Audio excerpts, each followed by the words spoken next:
Hello, how are you? Welcome to a new installment of your Pharmacy Assistant. On this occasion, we would talk about what it is used for and how it is used. So let's take a look.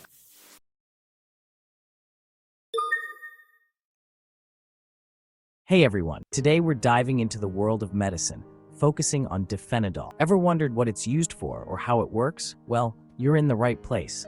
Let's break it down together. Diphenidol is a medication known for its antiemetic and anti-vertigo properties. That means it's great for treating nausea, vomiting, and dizziness associated with inner ear problems like Meniere's disease. So, when might you need diphenidol? Imagine you're on a boat, the waves are rough, and you start feeling seasick. Or maybe you have vertigo, and the room feels like it's spinning uncontrollably. In cases like these, doctors might prescribe diphenidol to help relieve those unsettling symptoms. But how exactly does diphenidol work? It targets specific receptors in your brain and inner ear that control vomiting and balance, which helps stabilize these functions and ease your discomfort. Now, let's talk about how to take diphenidol. It's super important to follow your doctor's instructions closely. Typically, treatment starts with an initial dose, which can be adjusted based on how well it works for you and any side effects you might experience. Speaking of side effects, it's important to be aware of those. Diphenidol might cause drowsiness, dry mouth, and in rare cases, blurred vision or confusion. Always make sure to discuss potential side effects with your doctor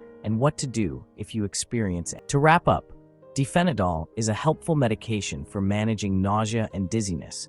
But like any medication, it should be used with proper guidance. Always consult with your doctor to get the correct dosage and ensure it's the right choice for your specific health needs. Stay informed and stay healthy. Thanks for tuning in and take care. If you've made it this far, let us know in the comments why you're using this medicine.